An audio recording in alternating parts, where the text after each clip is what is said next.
Okay, hi everyone, and welcome to this podcast. Today we'll be exploring the link between our personal stories of our family's immigration experiences and how it relates to our understanding of contemporary immigration policies. My name is Michelle, and I am currently a member of the UNAVSA Civic Engagement Committee. For today's podcast, I am joined by my colleagues from the Immigration and Settlement Studies program at Ryerson University in Toronto, Ontario. Welcome everyone. Could you please introduce yourselves to our listeners?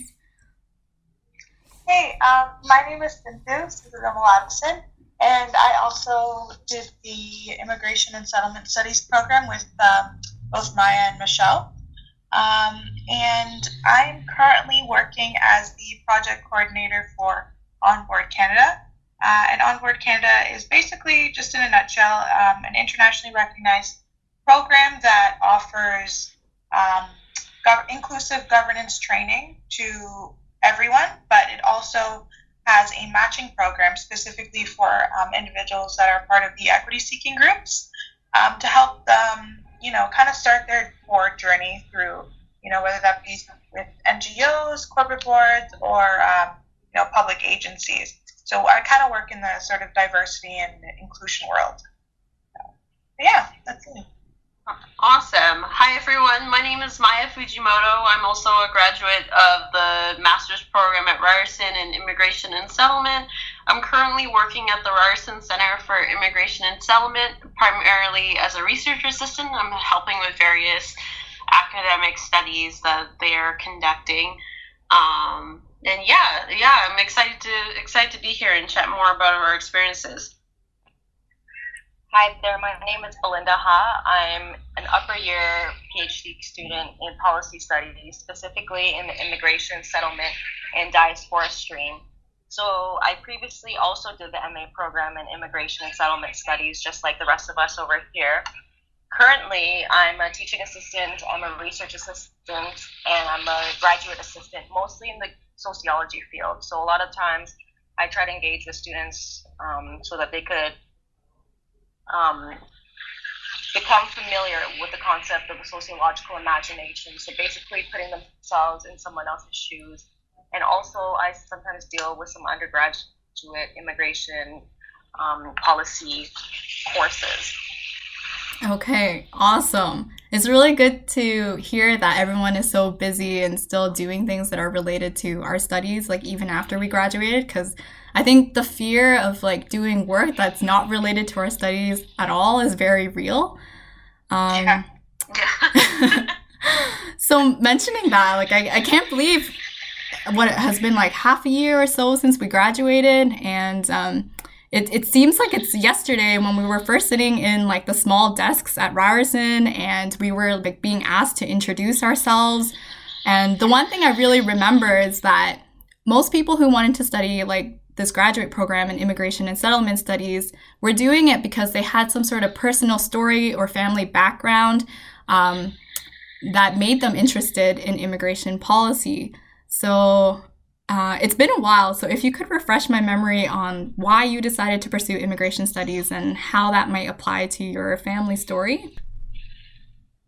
Okay, well, I guess I'll start. So I previously did my undergraduate at Carleton University. I did it in journalism with also a combined major in history and a minor in French. So naturally, the journalism element speaks to my storytelling and also my listening skills, the way I like to engage people and like to hear where they come from, and also how I like to insert myself into the narrative. And the history element comes from just my natural tendency to look into how history affects how we are today, and also how we become, knowingly and also unknowingly. So when I sought my master's program, I originally was going to enter a history program at York, but didn't feel right. Something about it didn't feel right, even though I naturally knew I wanted to research Chinese Vietnamese refugees after the Vietnam War. But just the fact that it was so general didn't speak to me. And then I, through some Google searches, found the Immigration and Settlement Studies program at Ryerson, which is one of its kind, one of its own. And from there, it was a natural click. Even though no one had ever heard of it really, it was a newer program, and I would have been one of the newer cohorts.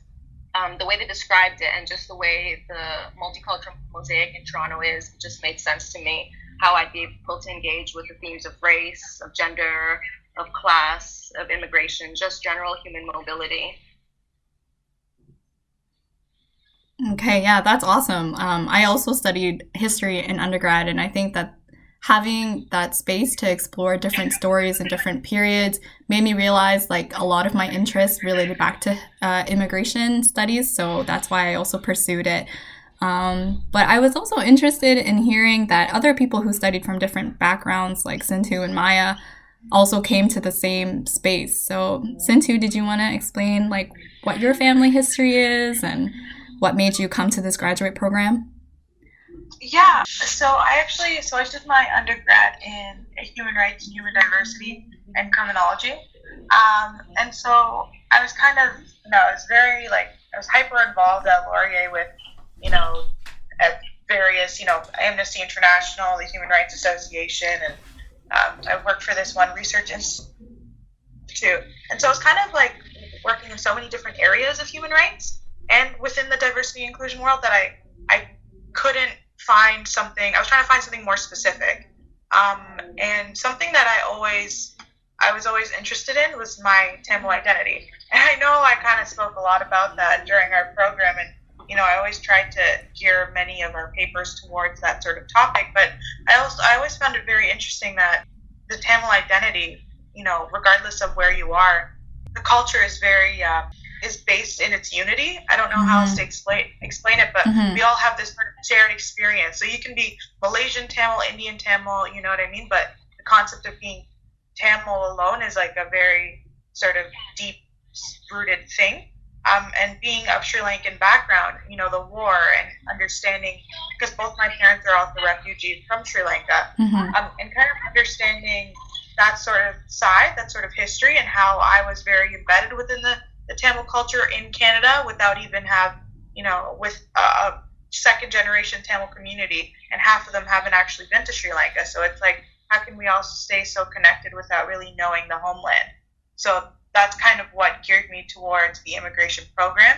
And I also liked how specific it was, but the fact that it's an interdisciplinary program.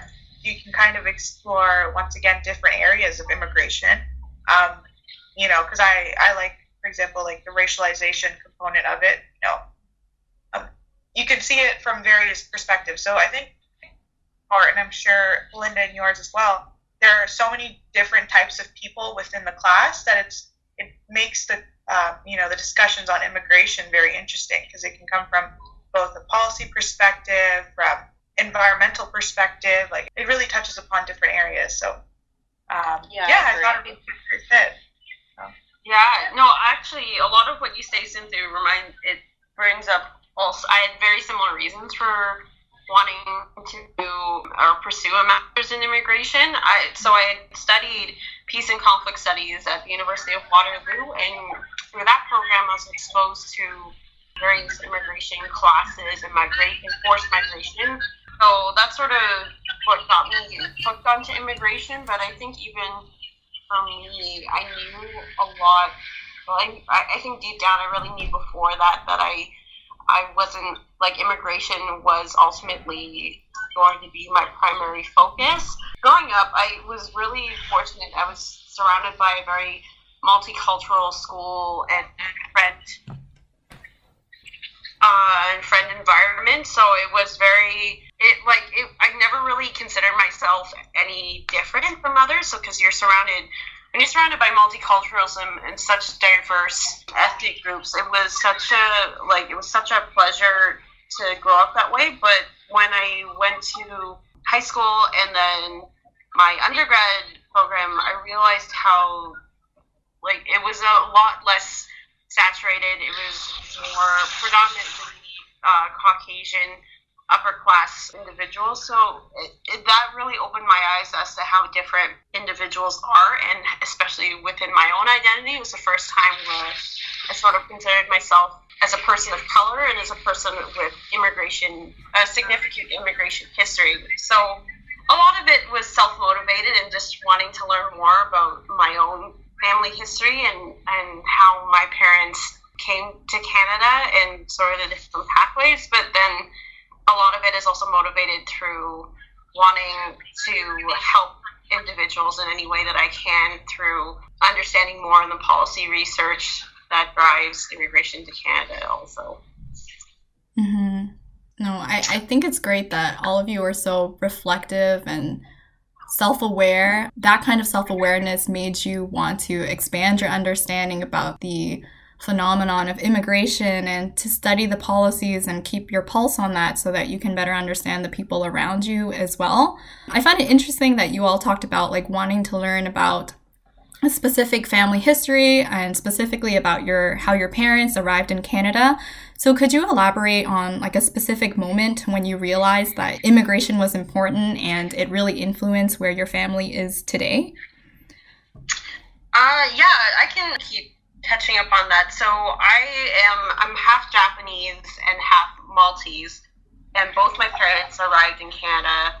Like my dad came when he moved to the United States, and then he moved to Canada with his parents. It was all because my grandfather was a physics professor, so he was hopping from teaching position to teaching position. And there's some complicated family history in that as well. I don't know why he kept moving. He moved around a lot as an academic, which I think is more common now as it was back then. I'm not 100% sure, especially when when he was physics teaching. So I don't know if there's a sort of a race dynamic within that, being Japanese right after World War II. But he essentially, the family came over as economic immigrants, initially to Manitoba and then eventually settling permanently in Guelph.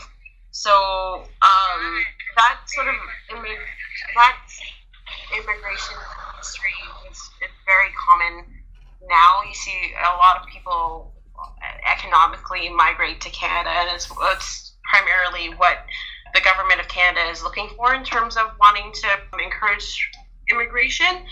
My mom, on the other hand, so my mom is from Malta. She came over when she was a little bit older, but still relatively young. She was 11 years old.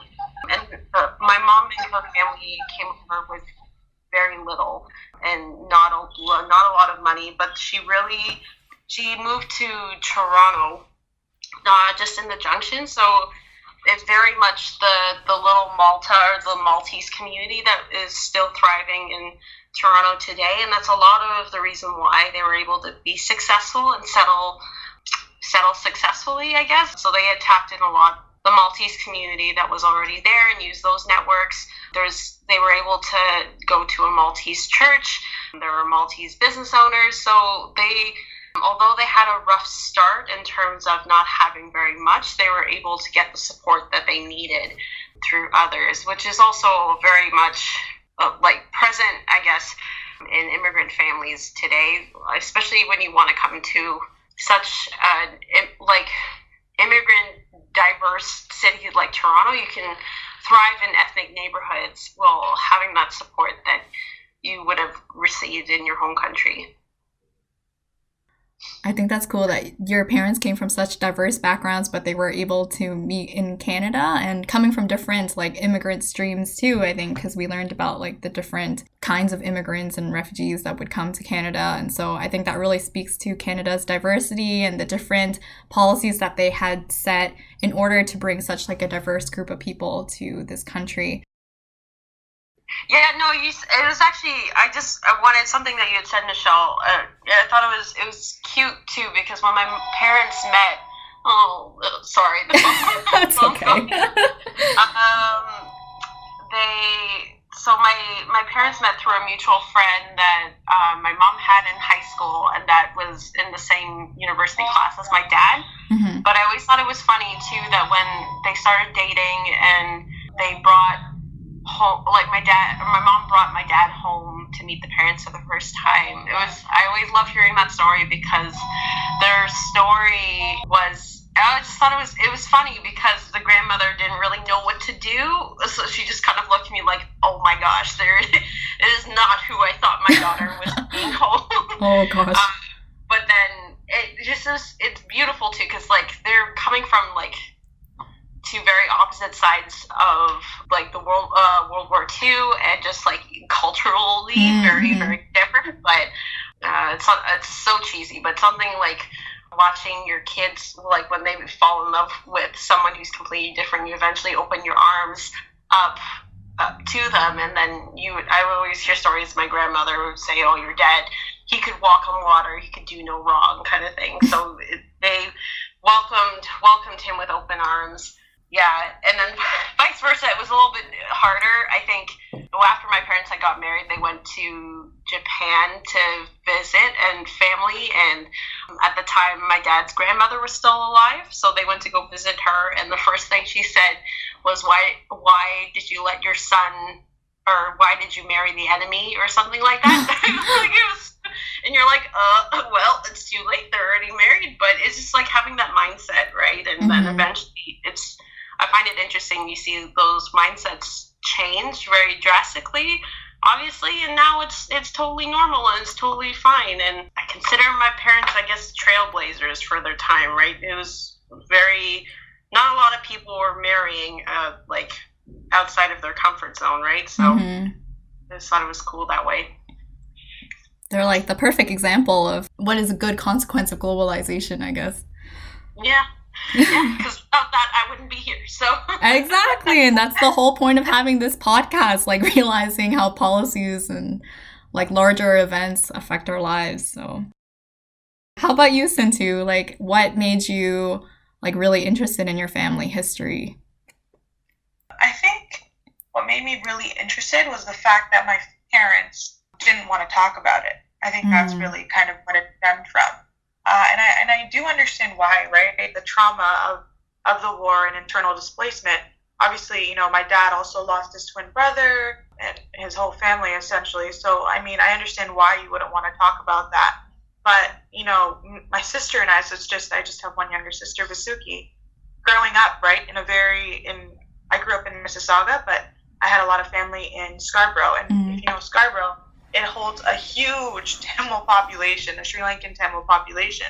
So, you know, just that formation of the community in Scarborough and North York, and then Jamestown downtown, there are so many pockets of Tamil people, but the second generation Tamil community really didn't understand their heritage. And so I think one of the pivotal points that I realized I wanted to learn more was during the 2009 and 2010 protests in Sri Lanka, in Canada, regarding the Sri Lankan Civil War or genocide, depending on how you view the conflict, right?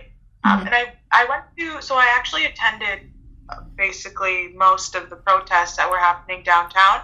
So there's a really big one where at the end, the whole purpose of it was to garner the Canadian government's attention as well as the international community's attention with regards to what was happening in Sri Lanka, because it was just a mass murder of Tamil community, which was committed by the Sri Lankan government, and, you know, completely orchestrated by them, you know, killing a bunch of Tamil people that were told to go into these no-fire zones, right, that are controlled by the government, but then wiping them clean. And in these no-fire zones, there were also a lot of humanitarian agencies that were trying to help.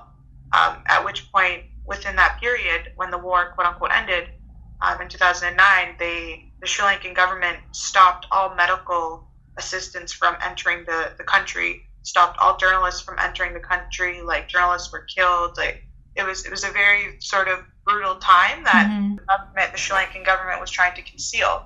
So for me, you know, being a part of these protests, I felt like I was part of this larger cause and, you know, helping our community out, but I also didn't understand wholeheartedly what was going on. I think that created, I guess you want to say, like a fire in me to understand where I come from, because I do speak my language fluently as well. So that's kind of why I used this opportunity with the ISS program to do more research on it and, you know, kind of dig deeper into the Sri Lankan, into my Tamil Sri Lankan heritage. But there's also like little identity thing, something that I've also, you know, struggled with and tried to understand, for example, is like a flag. So, you know, every country has a flag that they're very proud of. For me being a Tamil woman, also calling myself Sri Lankan it's a very politicized thing, because the homeland of Sri Lanka is very sort of divided. So you have the north and the east that's predominantly Tamil. So you don't, when you're not within those areas, it's kind of almost unsafe, and you're not really respected as a Tamil person. So the Sri Lankan flag isn't something I would identify with. That's not a flag I would carry around and like wave, right? But then you have the Tamil Tigers flag, which is, as we know, has been banned, and that's deemed a terrorist group. So it's also, once again, the terrorist versus freedom fighter debate that's sort of ongoing. But yeah, so that's kind of a little bit about why I became curious. I'm sorry if that was a bit long-winded, but oh no. Yeah.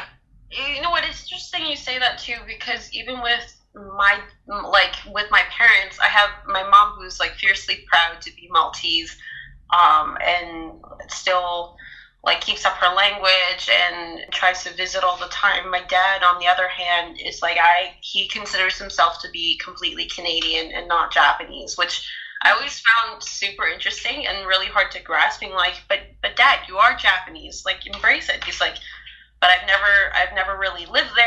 I moved when I was so young, and my entire life and family is here in Canada. So I know it's kind of sad. He said he has no desire to go back, which I don't know. Like, as someone who's so curious and wants to know more, I couldn't understand why he wouldn't want to go back, right?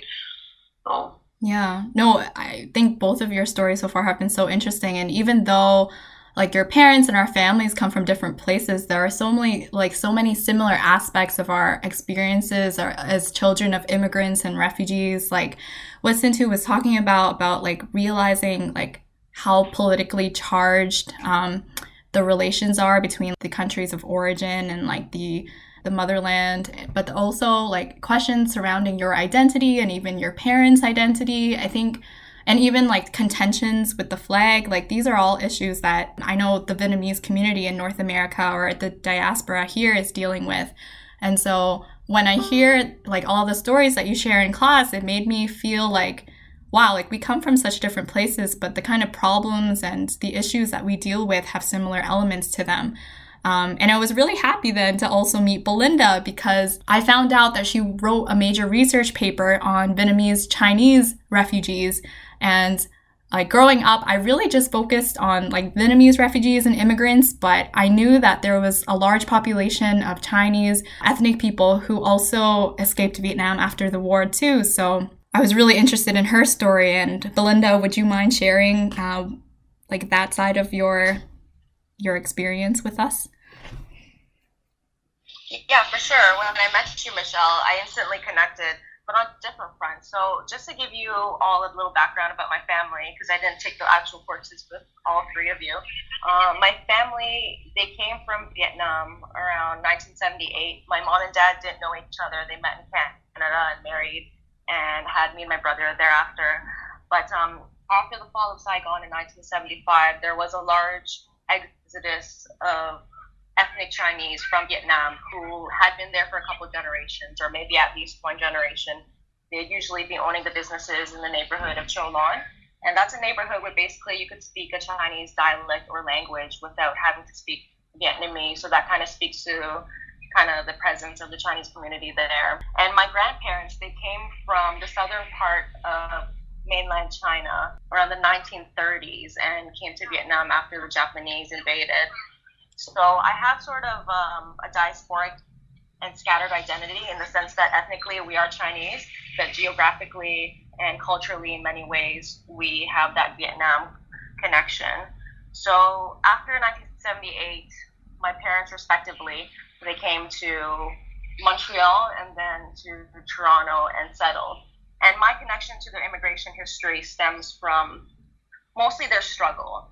Like, I've noticed throughout my lifetime, I've struggled in the sense of trying to formulate an identity, trying to figure out my parents' identity, trying to figure out the way they've navigated their social networks and also their work networks. Because admittedly, once they came to this country, their social status diminished. It just basically went from a certain level to nothing.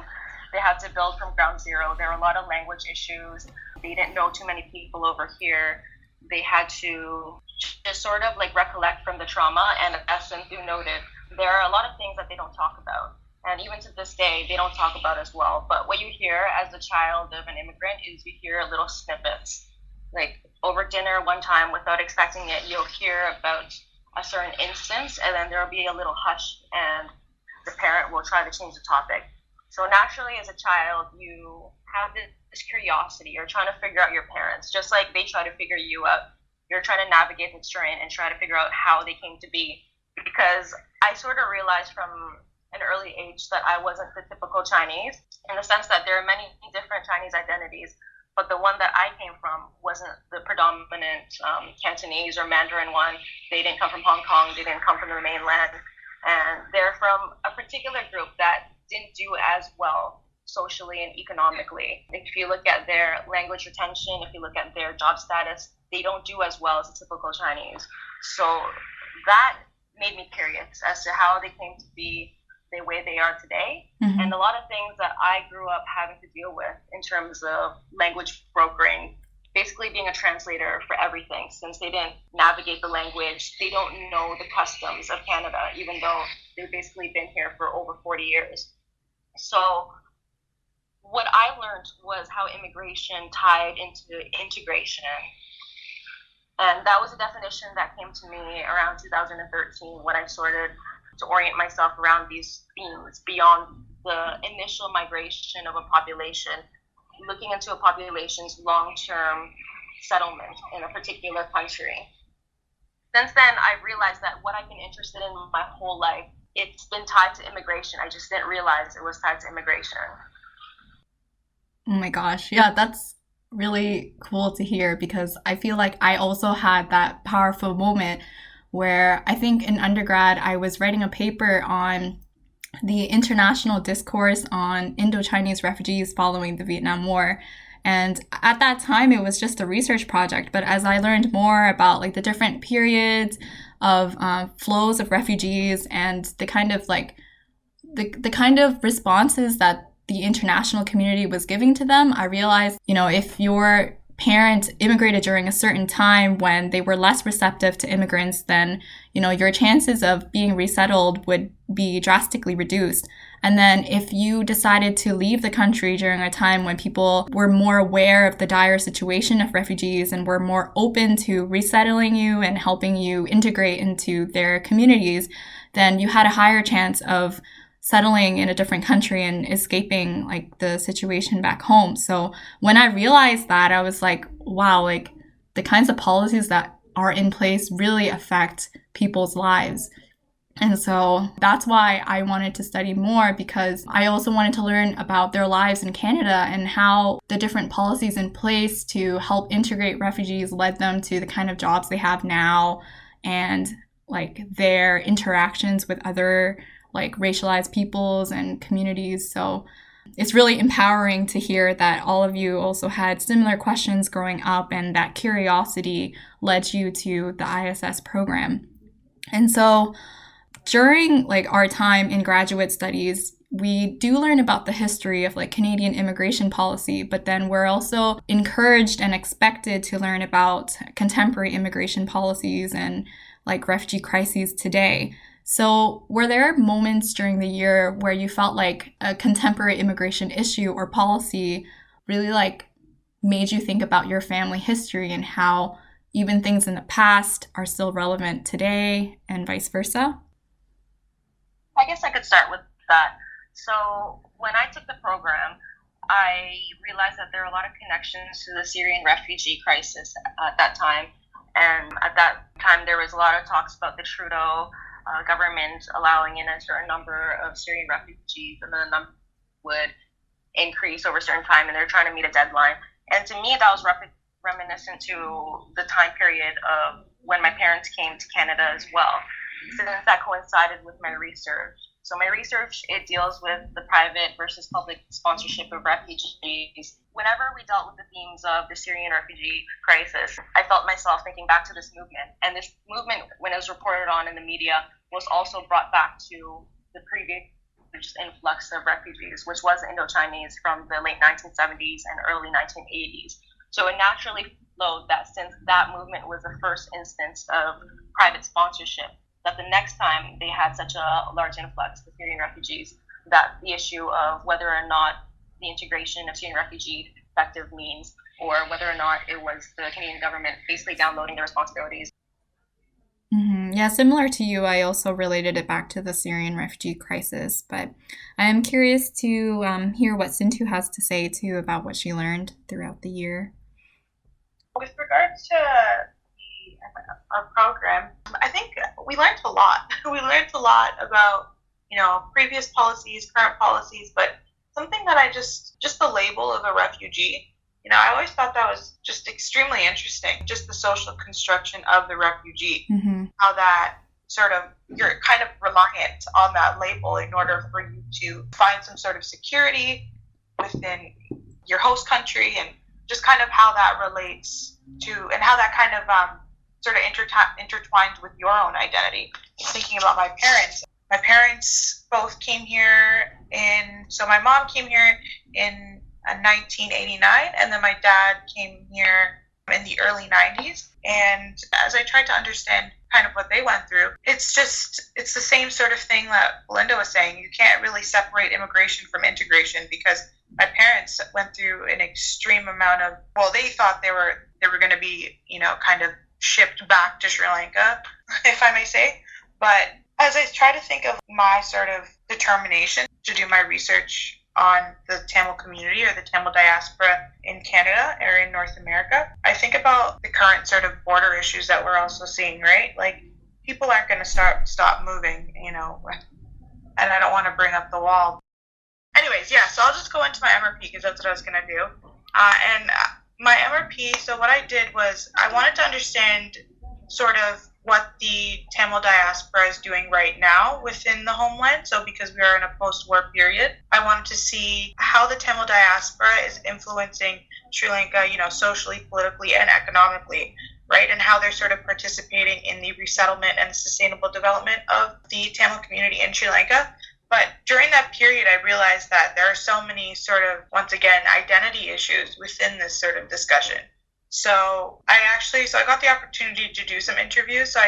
So during my research period, even though it was only a very period of time, because we only had really like 3 months to complete it, I was able to do some interviews in Sri Lanka. So I worked with a bunch of different well-known Tamil actors and organizations in Sri Lanka, Canada, and I did an interview with a journalist in England. And I kind of just understood that there's not really a single solution. And it's kind of about identifying the issues and the barriers when you're trying to participate in post-war resettlement or sustainable development initiatives. It's just kind of ongoing and continuing these discussions so they're not forgotten. But it's very difficult to come up with a solution because these issues are still relevant, and there are still people that are going through, even though, for example, in Sri Lanka, the war has ended, it's still an ongoing issue because there is still conflict and such language. Once again, in Sri Lanka being Tamil, that comes with a lot of baggage. Going back into the social construction of certain labels, I think it really kind of shifts your experience in so many ways. I don't know if I really fully answered your question because I have so many things that I want to say, but I'm looking at time. But I'm kind of curious to hear Maia's perspective on this as well.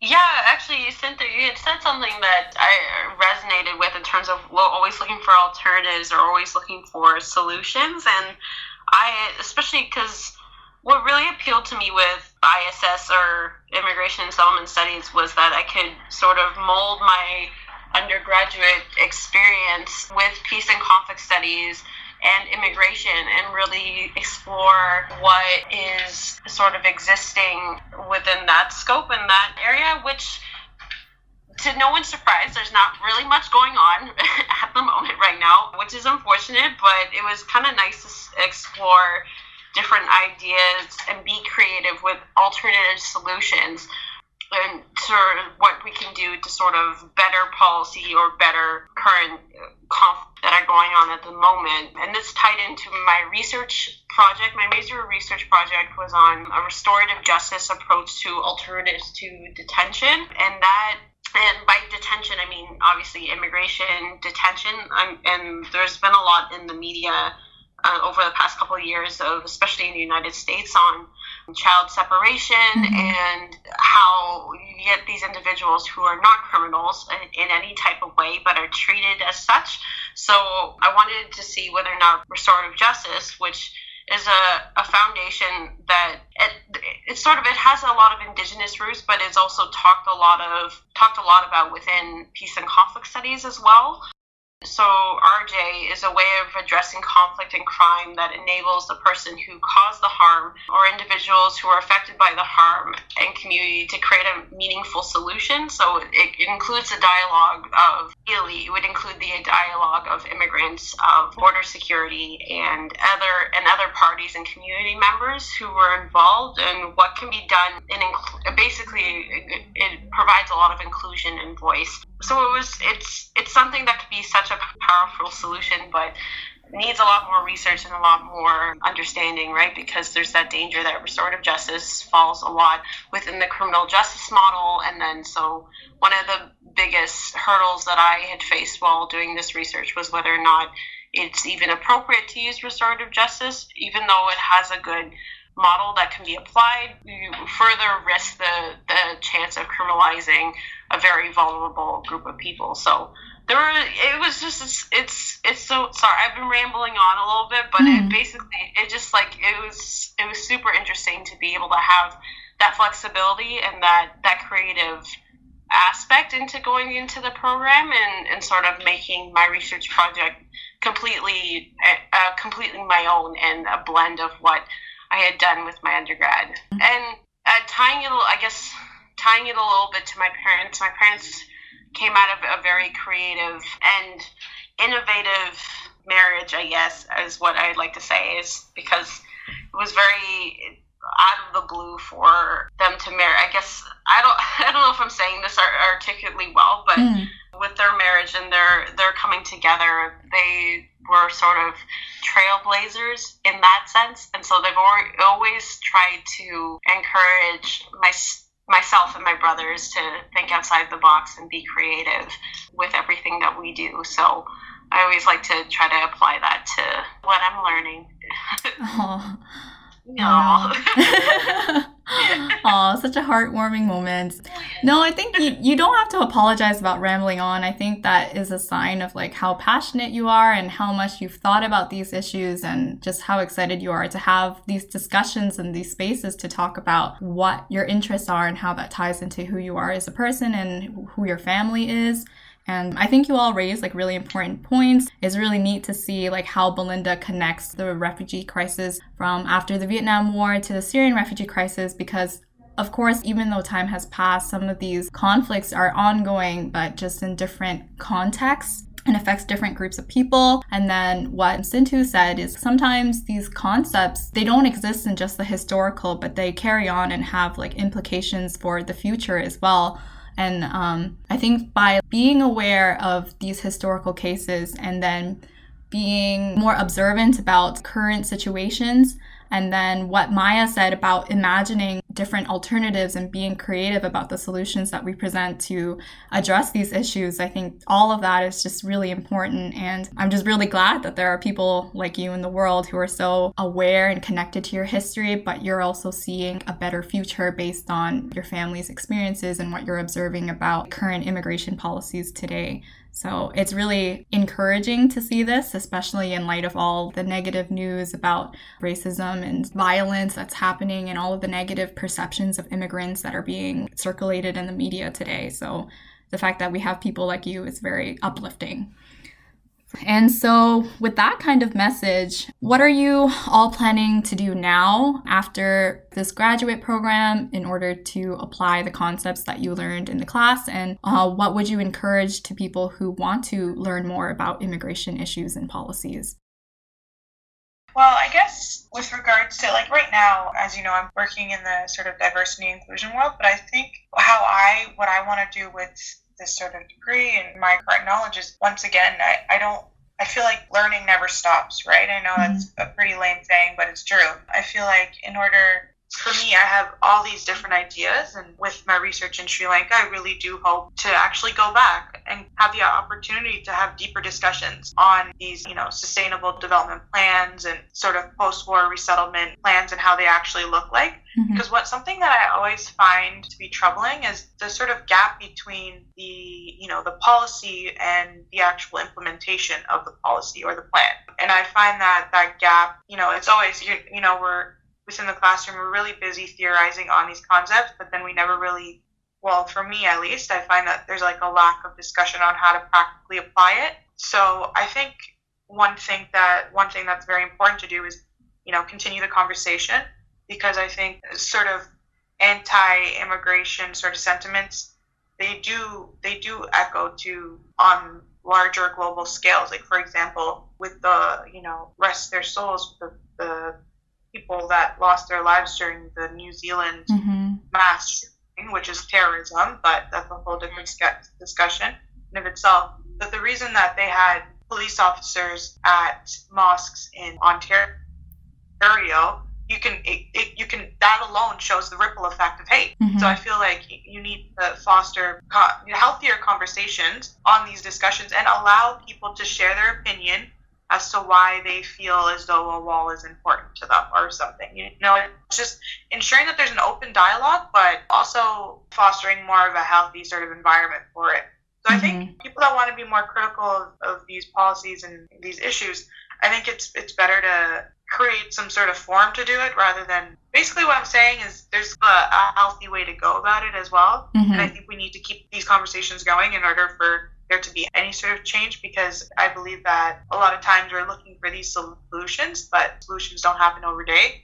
So yeah, and it's like to keep asking the questions and to keep being curious, right? There's nothing wrong with wanting to know more about your own identity and where that fits in the world, and if it can help make a positive space, wanting to get different outlooks and different perspectives, right? So asking the important questions and to keep an empathetic and open mind to new perspectives also, because I think we get very boggled down in a specific way of thinking, be it very liberal thinking or conservative. But I think a lot of progress comes in open and empathetic minds. So you gotta keep no idea is a bad idea, even though it might seem like that in the moment. And it's trying to understand different points of view and what we can do to sort of incorporate those points of view together. As for me and what I plan on doing, I love the research I'm doing at Ryerson, but I also would like to keep expanding my career and see where I can go and sort of not limit myself to policy areas or government, but also to settlement agencies and where I can have a direct impact on helping immigrants or newcomers coming to Canada. And also, like, the more I sit on it, the more I'm thinking maybe eventually I'd like to do some sort of extra learning, whether that be another master's or a PhD. I would like to hopefully get more work experience under my belt before I do that. But yeah, it's just to keep moving forward, and especially with career and life, it always doesn't really go to plan. So it's trying to not get boggled down in that and try to just keep one foot in front of the other instead of taking three jumps ahead, Amen to that. Yes. Yeah. Belinda, last words? Well, with me and what I want to do, I realize that I don't have to think too much in terms of making it specifically immigration related or settlement related. I realize that a lot of themes that we deal with, they are about human connections and how we interact with each other. And naturally so, because we are humans, we have migrated. There's always a history, a long lineage of migration. So that's what I'm focused on, rather than specifically focused on newcomer migration and how they're doing with their job settlement. I'm more so focused on the sociology element to it. So right now, I'm into the schooling element, like post-education, post-secondary, teaching in colleges or teaching in universities. And beyond that, I would also be open to working for a private company, since they also have a lot of immigration departments now. And, well, lastly, of course, the government as well. And a lot of us, when we're academics, we like to think that not much can be done when you're working in government. But I guess that's the beast that we have to tackle, as well as Maya and Sinthu have mentioned, just bridging the gap between just talking about ideals. And also, when I talk to my colleagues who now work in government, when they say that they can't, for example, white privilege, when here in academia we have a white privilege conference, there's a clear disconnect. So if we're actually trying to have productive dialogue, then it would be useful to work in government, because that's where the actual change happens. Mm-hmm. Yeah, and it's like you want to be that person too, that if you work a government type of environment, or say, like I was filling out an application for CBSA, and that's the last place I ever thought that I would want to be or want to work. But after a conversation with a friend, she was just like, think of all the positive change you could make if you do work in that kind of environment, or even if it's slow moving, your voice can help bring out a new perspective that others would never have been able to see, right? Oh my gosh, that is a good point. Like, now that I'm working or I'm interning for the International Organization for Migration, I'm learning a lot about the bureaucracy of international organizations and learning about how slow the process is to bring about real effective change. But you're right, that just means that the kind of critical thinking and our perspectives and open-mindedness, I think that's even more valuable in these kind of workspaces. And so even though we might not be working specifically or in immigration or working in an environment that allows us to see a lot of change, I think the fact that we're thinking about these issues and that we are imagining alternatives to it and we're coming in with the right intentions, and I think it will lead to better policies and better societies. So yeah, and just one last thing, sorry, I know we're getting a little fine. pressed for time, but so I watched Brooklyn Nine-Nine, and there was a really good episode recently when they were talking about especially something with women's rights and women and harassment in the workplace. And I really thought it was an interesting point. One of the characters on there is, even though you're making 2 steps forward and 1 step back, you're still moving 1 step forward. So it doesn't matter what kind of work and kind of change you're doing, as long like you're still moving forward and you're still going to have an impactful change in any situation, as long as you fight for it, right? Mm-hmm. Oh, well, on that note, I think we will end this podcast, but thank you so much to all 3 of you for joining me today. I know it took a long time to get to this place and to find a time that works for all of us, but I'm sure that our constituents will really benefit from hearing your inspiring stories and are encouraged by the great work that you're doing to advance immigration studies and policy today. So, good night, everyone.